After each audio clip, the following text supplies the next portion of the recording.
নমস্কার বন্ধুরা, welcome to চাস স্পোর্টস বাংলা।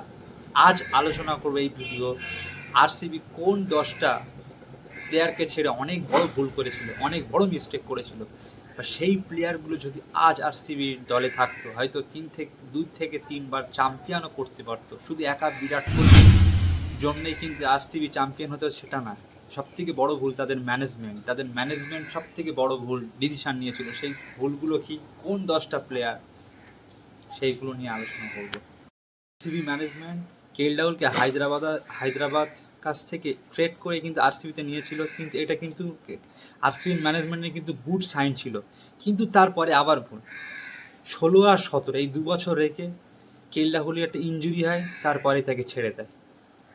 তো এই একটা বড় ভুল করেছিল। আর যদি কেএল রাহুল থাকতো হয়তো 2বার চ্যাম্পিয়ন হতে পারতো আরসিবি। কেএল রাহুলের তার হোম গ্রাউন্ডও ছিল, কিন্তু আরসিবির ম্যানেজমেন্ট বারবারই ভুল করেছে। প্রথম কেএল রাহুলকে ছেড়ে দিল, আর এখন কেএল রাহুলের পিছনে ছুটছে। কিন্তু আজ কিন্তু এই কেএল রাহুল আরসিবিতেই থাকতো যদি তখন তাকে না রিলিজ করতো। আর নাম্বার 2 যে প্লেয়ারটা, এটা আর কেউ না, ইসবেন্দ্র চাহাল। এই চাহালও কিন্তু জানি যে চাহালের লেগ স্পিনার কীরকম, প্রত্যেকটা ব্যাটসম্যান কিন্তু তার এই স্পিনারে ঘাবড়ে যায়। সেই স্পিনার চালকেই কিন্তু আরসিবিতেই খেলেছিল, আর আরসিবি তাকে রিলিজ করেছিল। যখন থেকে চালকে তারা ছেড়ে দিয়েছিল তারপর থেকেই কিন্তু আরসিবি কিন্তু পতন। স্পিনার তাদের একটা ভালো স্পিনার অ্যাটাকিং বলারই নেই, বারবারই কিন্তু তারা স্পিনারের কাছে মার খাচ্ছে, স্পিনারদের কাছেই কিন্তু বারবারই কিন্তু পরাস্ত হচ্ছে কিন্তু আরসিবি। যখন চালকে তারা রিলিজ করেছিল, এটা কিন্তু তাদের ম্যানেজমেন্ট ছেড়েছিল। এমনকি চাল কিন্তু ইন্টারভিউতে বলেছিল, যখন 2021 মেগা অকশনের আগে চালে যখন ছেড়ে দেয়, সে চালের সঙ্গে কিন্তু আরসিবি ম্যানেজমেন্ট কিন্তু কোনো কথাই বলেনি, তাকে যে রিলিজ করবে সে কিন্তু জানে না।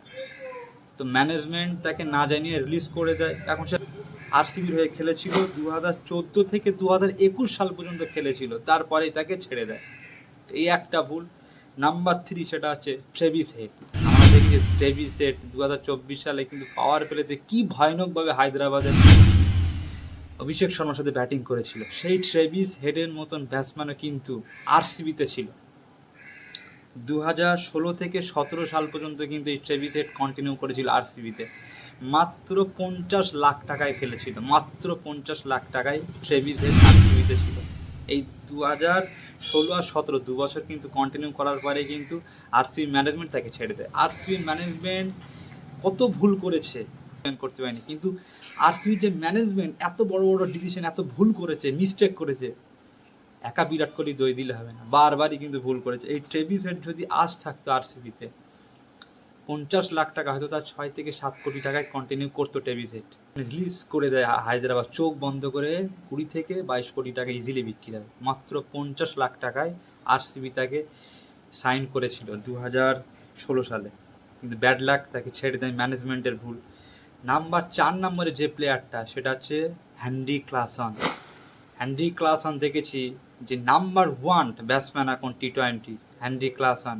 সূর্যা কুমার যাদবের পরে হেনরি ক্লাসন স্পিনারের বিরুদ্ধে কীভাবে দাঁড়িয়ে দাঁড়িয়ে 6 মারে, কীভাবে ফাস্ট বলারদেরকে অ্যাটাক করে, প্রত্যেকটা বলেই কিন্তু সে অ্যাটাক করতে পারে। তার 4 থেকে 5 নম্বরের লেভে কিন্তু পুরো ম্যাচই ফিনিশ করে দেয়, পুরো মানে গেমই চেঞ্জ করে এই হেনরি ক্লাসন।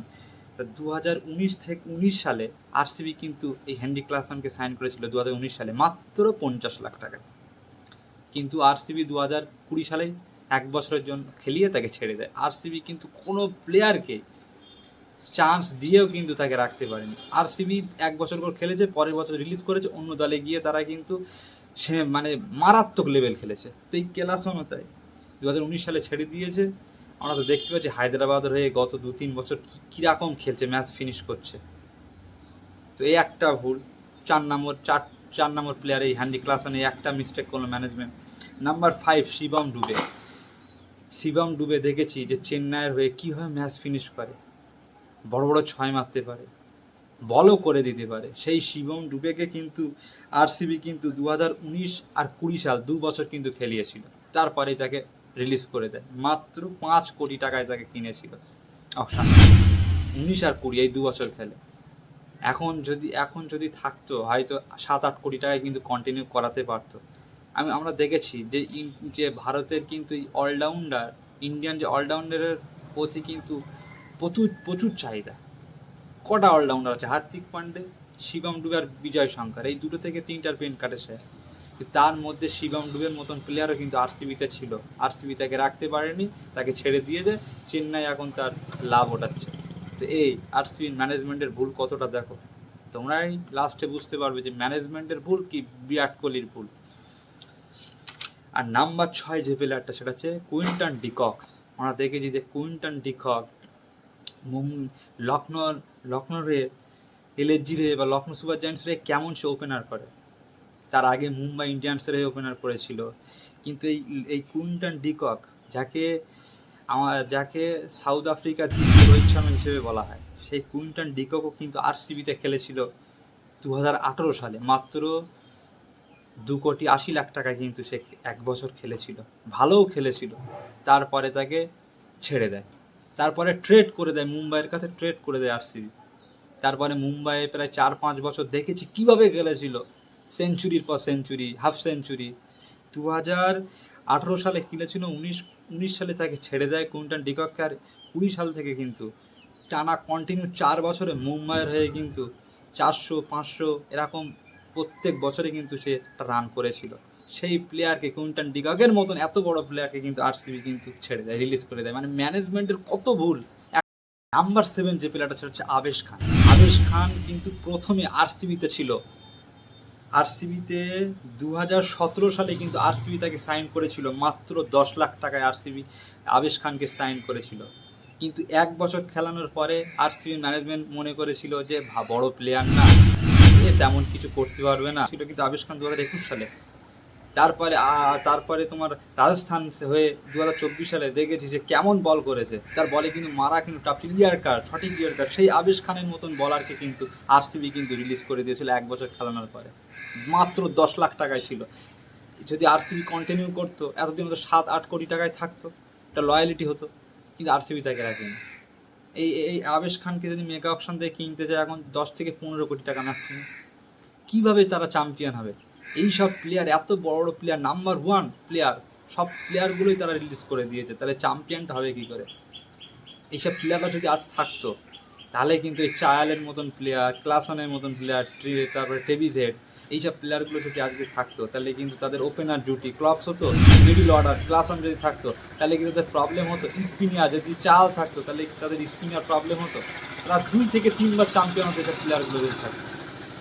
তাদের ম্যানেজমেন্টের বড় বড় ভুলের জন্য কিন্তু আজকে আরসিবি কিন্তু একবারও কিন্তু চ্যাম্পিয়ন হতে পারেনি। কিন্তু বিরাট কোহলির দোষ দিলে হয় না। আর নাম্বার 8 যে প্লেয়ারটা, সেটা আর কেউ না, ভুবনেশ্বর কুমার। হ্যাঁ বন্ধু, ভুবনেশ্বর কুমার আরসিবি হয়ে খেলেছিল প্রথম। সেই ভুবনেশ্বর কুমারকে কিন্তু তার ম্যানেজমেন্টরা মানে কি হাসাহাসি করেছিল যে বড় প্লেয়ার হবে না, 1 বছর পরেই তাকে ছেড়ে দেয়। আর সেই ভুবনেশ্বর কুমার কিন্তু মানে কি তার সুইং কিং বলা হয়, বলে তাকে 6 লাখ টাকায় কিনেছিল বেস্ট প্রাইজে।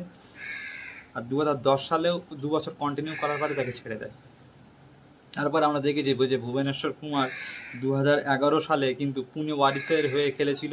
পুনে ওয়ারিসের হয়ে কিন্তু ভালো খেলার পরেই কিন্তু 2012 সালে কিন্তু টিম ইন্ডিয়ায় চান্স পায়। তারপরে 2017, 18, 19, 20 এই 3-4 বছর কিন্তু ভুবনেশ্বর কুমার আমাদের ইন্ডিয়ার হয়ে কেমন পারফরমেন্স করেছিল সেটা আমরা কিন্তু ভুলতে পারিনি আজ পর্যন্ত। ভুবনেশ্বর কুমারের কিন্তু যে সুইং মারাত্মক লেভেল ছিল, সেই ভুবনেশ্বর কুমারের মতন বলারকে কিন্তু আরসিবি ম্যানেজমেন্ট রিলিজ করে দিয়েছিল। ম্যানেজমেন্টের এত বড় বড় ভুলের জন্যই কিন্তু আজ আরসিবির পতন। ভুবনেশ্বর কুমারের মতন বলার, আবেশ খানের মতন বলার, চালের মতন বলার, মানে বড় বড় বলার সব ছেড়ে দিয়েছে। আজ অন্য টিমে গিয়ে কিন্তু তারা নাম্বার 1 বলার। আবেশ খান আজ কী করছে? তারপরে ভুবনেশ্বর কুমার হায়দ্রাবাদে এই 6 থেকে 7 বছর কন্টিনিউ। আচ্ছা, নাম্বার 9 যে প্লেয়ারটা সেটা আর কেউ না, মার্কেস স্টয়নিস। এই মার্কেস স্টয়নিস কিন্তু আরসিবিতে ছিল প্রথম। 2019 সালে তাকে 6 কোটি টাকায় কিনেছিল, আরসিবি কিনেছিল। তারপর 1 বছর তাকে খেলানোর পরে কিন্তু রিলিজ করে দেয়। এই ক্যামরান গ্রিন যে কিন্তু 80% বেস্ট প্লেয়ার ছিল কিন্তু এই মার্কেস স্টয়নিস। এই মার্কেস স্টয়নিসকেও তারা ছেড়ে দেয়, তারা কিন্তু রিলিজ করে দেয়। 1 বছর খেলানোর পর রিলিজ করে দেয়। তারপরে আমরা দেখেছি যে দিল্লিরে ভালো খেলেছিল, দিল্লির পরেই কিন্তু লখনৌ সুপার জায়ান্টস 2021 সালে কিন্তু তাকে 15 না 13-14 কোটি টাকায় কিন্তু তাকে নিয়ে নেয়, হঠাৎই পারে না। শুধু বড় বড় প্লেয়ারকে পেছনে কিনেছে, টার্গেট করেছে, ম্যানেজমেন্ট তাকে নিয়েছে, সাইন করেছে, কিন্তু ধরে রাখতে পারেনি, যে বিশ্বাসটা করতে পারেনি কোনো প্লেয়ারের উপরে। এই ছিল। নাম্বার 10 অ্যাডাম জাম্পা কিন্তু আরসিবিতে 2 বছর খেলেছিল, ঠিক আছে? 2020 আর 2021 এই 2 বছর কিন্তু অ্যাডাম জাম্পা খেলেছিল। সেই অ্যাডাম জাম্পাকেও তারপর রিলিজ করে দেয় মাত্র 2 কোটি টাকায় নিয়ে। অ্যাডাম জাম্পার মতন প্লেয়ার যে আরসিবিতে যদি 2024 সালেও থাকতো, তাহলে কিন্তু স্পিনারের কোনো প্রবলেম হতো না। আমরা দেখেছি যে অস্ট্রেলিয়ার বেস্ট বলার কিন্তু অ্যাডাম জাম্পা, স্পিনার। তো সেই অ্যাডাম জাম্পাকেও রিলিজ করে দিয়েছে। এই 10টা প্লেয়ারের ছাড়ার কারণেই কিন্তু আজ আরসিবির পতন, আর আরসিবি কিন্তু একবারও চ্যাম্পিয়ন হতে পারেনি। তো এই 10টা মিস্টেক বা ভুলের জন্য কিন্তু আরসিবি বারবার প্রত্যেক বছরই ব্যর্থ হয়ে যায়, ঠিক আছে? তো আজ আরসিবির যে 10টা ব্যর্থ বা 10টা প্লেয়ার ছাড়ার ভুলগুলো কোথায় ছিল সেগুলো নিয়ে আলোচনা করলাম। প্লিজ ভিডিওটা ভালো লাগলে লাইক করবে, আর তোমরা যদি আমার চ্যানেলে নতুন এসে থাকো প্লিজ চ্যানেলটা সাবস্ক্রাইব করবে, কারণ এই চ্যানেলে আমি প্রত্যেক সেকেন্ড মিনিটে যেসবগুলো cricket, IPL, mega auction report আসছে আমি কিন্তু এই চ্যানেলে আপলোড করব। তার জন্য প্লিজ চ্যানেলটা সাবস্ক্রাইব করবে, যাতে তোমরা প্রত্যেকটা নিউজ সবার আগে দেখতে পারবে। তো আজ এই পর্যন্ত, বাই।